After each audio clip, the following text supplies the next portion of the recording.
Hi, welcome to Sandra Sisterhood. It is Monday, so we are doing a question and answer video today. It's good to see everybody. Let me pull them up. So, question and answer, the topic of the questions today.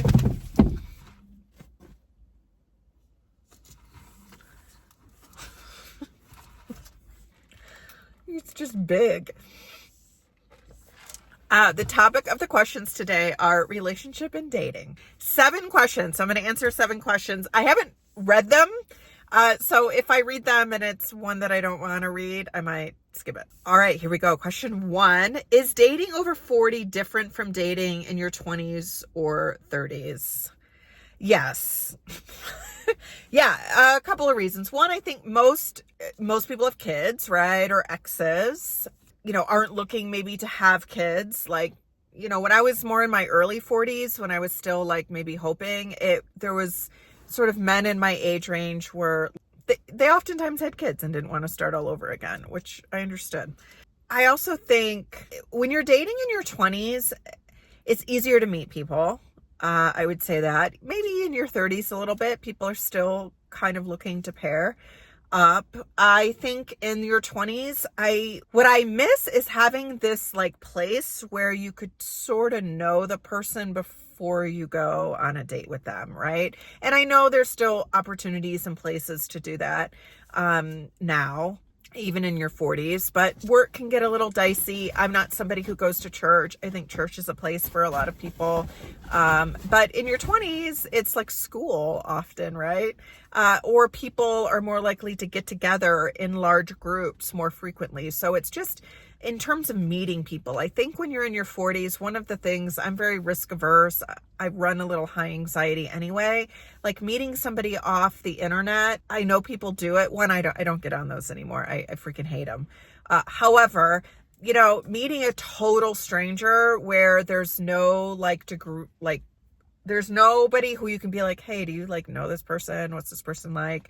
Or even to be able to confirm that like what they're telling you is true. That's harder in your 40s. And so there's risk around that too. I will say this. The other thing that I think is a little trickier is I think a lot of men in their 40s are looking for women in their 30s. I think men in their 50s are looking for women in their 30s and early 40s. So that I find interesting. I see that more in the online space than I do like in real life. I will say that. That's just my experience. I have heard other people say, oh no, it's there in real life too. And again, I think men would be able to answer this question and talk about things that women in their 40s want, right? So I'm not saying that it's not like equal opportunity kind of crappiness in some of those ways. However, I just think men in their 40s aren't always looking for a same age partner. I know there's lots of people that are. So don't come for me on that, but I will tell you, at least on the apps, that's up there. In some ways it's easier. You know what you're looking for a little bit more. You have more confidence. You know you'll be okay no matter if the guy turns out being great or not. And so there are some benefits too, I would think. And I think for me in terms like confidence is one of those, particularly now that like I'm past childbearing years, essentially, there's not that like pressure. I think the hardest time to date was in that range when I felt like I was running out of time. And I'm sure men could like feel that, right? Like, and that's not sexy, but it was the reality. Would you still want a long-term relationship or marriage? I'm okay if I don't get married. I'm perfectly okay if I don't get married. I talk about what I would like is a partner that's fun. We can go to restaurants, go out to eat, maybe go on vacation, hang out with the dogs, text, talk like emotionally, have a partnership around. But I'm okay if that's not marriage. I don't know that I'm looking to combine myself legally, financially, things like that with somebody. I do think that's different when you're younger because you're building something together, where when you're older, you've built something independent of this other person. And in my case, there's not going to be kids involved. So feels like it makes a little less sense for me to get married. I am open to completely changing my mind on that though. And deciding that I want to get married if I meet the right person. But that's where I'm at with it now. Okay. Do you find it hard to connect with potential partners who have kids or past marriages? No. No. I have a past marriage. But no, I don't find it hard to connect. I don't like meeting kids right away. Not that I don't like kids or anything like that, but I feel like that is a major thing. And I don't like meeting kids right away. Because attachments develop both ways, right? What are your non-negotiables when it comes to dating now? Yeah, somebody has to have a life that they have their own interests. They're financially secure on their own. There's no like crazy massive drama floating around somewhere that would spill onto me. Those are kind of the true non-negotiables. Things that I would really like, sense of humor, intelligence, have to like my dog. Have to like my dog. If I feel like I have to defend my dog or anything actually that is probably a massive non-negotiable. If you don't like my dog or you don't want my dog in your life, then we're not going to work out, bro. Keep going. What's your favorite worst date story? I don't really have one. Probably from my early 20s. But I don't really have one. I've done the apps and those are just worst date would just be more boring. But in my, prior to getting married, things like that, I got married young.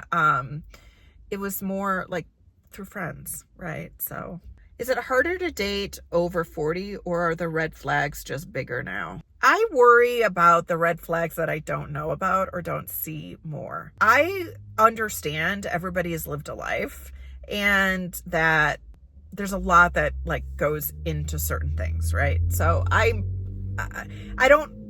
not one of those person that's red flag, red flag, red flag, red flag. But I worry more about somebody telling me the truth.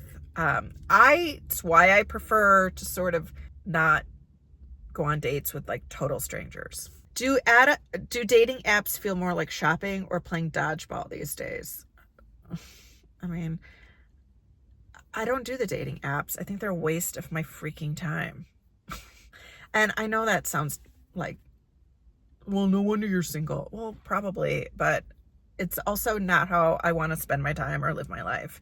And I am of an age where I'm it's not how I want to spend my time or live my life. So I'm not going to do that. I did feel when I was on them, I did feel like they were more somebody was shopping for me. That's the mindset that I had around it. Probably if me to them, I was trying to dodge, is this guy married? Or that doesn't make sense. I was trying to dodge really scary stuff. Not to imply that everybody on there is really scary stuff, but I just feel it's risky when you have no way, anybody can say anything. Now, for me, I struggled with feeling like people were shopping for a person, and I my picture came up on a menu and then people were just nah, or yeah. I didn't like that feeling around it. It really enhanced or just emphasized any negative self-talk I might have about my appearance and these apps I'm not successful on these apps because I'm not pretty enough or I'm too old or things like that.